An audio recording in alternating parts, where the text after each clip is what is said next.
Hello students, तो आमार ओसर एखन इम्पर्टेन्ट प्री फाइनल एग्जाমৰ क्वेश्चन पेपर आसामिज सब्जेक्टर। तो এখন আছে কামৰূপ ৰুৰেল ডিস্ট্ৰিক্টৰ। তো ইয়াৰ আগত আমি মেট্ৰৰ क्वेश्चन পেপাৰখনো ডিসকাস কৰিছো, যদি চোৱা নাই চাবা ভিডিওটো। তো আহা দেৰি নকৰাকৈ কামৰূপ ৰুৰেলৰ পেপাৰখন ডিসকাস কৰো। কামৰূপৰ ষ্টুডেন্টছ কিনে কমেন্ট কৰি জনাবা যে এক্সাম কেনেকুৱা হ'ল, আৰু বাকি ডিস্ট্ৰিক্টৰ ষ্টুডেন্টছ কিনে এখন প্ৰেক্টিস কৰি যোৱা, বহুত ইম্পৰ্টেন্ট আছে পেপাৰখন তোমালোকৰ এক্সামৰ কাৰণে। তো চাই যোৱা, মই কৈ নাযাও, তোমালোকে কিবা ডাউট বা কনফিউজন পালে মোক কমেন্টত সুধিলেই হ'ল, মই উত্তৰ দিব চেষ্টা কৰিম। আৰু আমাৰ এই ভিডিওটো লাইক কৰি দিবা, লগতে লগৰবোৰকো শ্বেয়াৰ কৰিবা যিমান পাৰা। তো চাই যোৱা এই ভিডিওটো, আৰু এক্সামৰ কাৰণে অল দা বেষ্ট।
তো ইয়াত আহা ৰচনাখিনি ডিসকাস কৰোঁ কেনেকুৱা হৈছে। প্ৰথম আহিছে খেল মহাৰণ।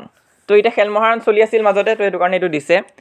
তো মেট্ৰিক পৰীক্ষাৰ কাৰণে ইমান এটা ইম্পৰ্টেণ্ট নহয়, হ'লেও তোমালোকে চালে চাব পাৰা। নেক্সট আমি কমন দিয়াৰ পৰা আহিছে চোৱা, তোমাৰ প্ৰিয় গ্ৰন্থ, তো এইটো আমি কৈছিলোঁ। আৰু নেক্সট চোৱা, অসমৰ নিবনুৱা সমস্যা, তো এইটো আমি কৈছিলোঁ এইটো চাব লাগিব বুলি, তো এই দুটাই আহিছে। আৰু কামৰূপ মেট্ৰ' ডিষ্ট্ৰিক্টতো দুটামান ৰচনা আমাৰ পৰাই কমন আহিছে। আৰু দ্ৰুত পাঠ অলপ বেলেগ কৰিবলৈ চেষ্টা কৰিছে, ইয়াত ডাইৰেক্ট নাম উল্লেখ কৰি দিছে কাৰ বিষয়ে লিখিব পাৰিবা। তো মেট্ৰিক পৰীক্ষাত তেনেকুৱা নকৰিব পাৰে। তো তোমালোকে চাই যোৱা, কিবা ডাউট বা কনফিউজন থাকিলে কমেণ্ট বক্সত সুধিবা।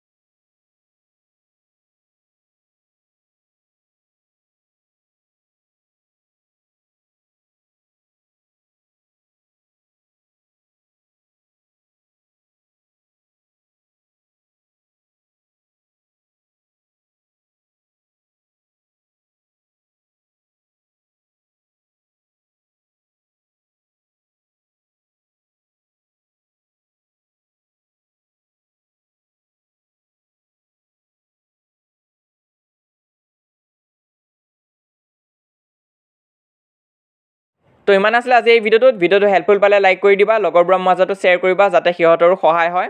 এতিয়ালৈ যদি আমাৰ হোৱাটছআপ চেনেলত জইন কৰা নাই, সোনকালে জইন কৰিবা। 14,000 ষ্টুডেণ্টছ হ'বলৈ ওলাইছে। তো তুমি জইন নকৰাকৈ নাথাকিবা, তাত আমি সকলো ধৰণৰ সহায় কৰি গৈ আছোঁ যিমান পাৰোঁ।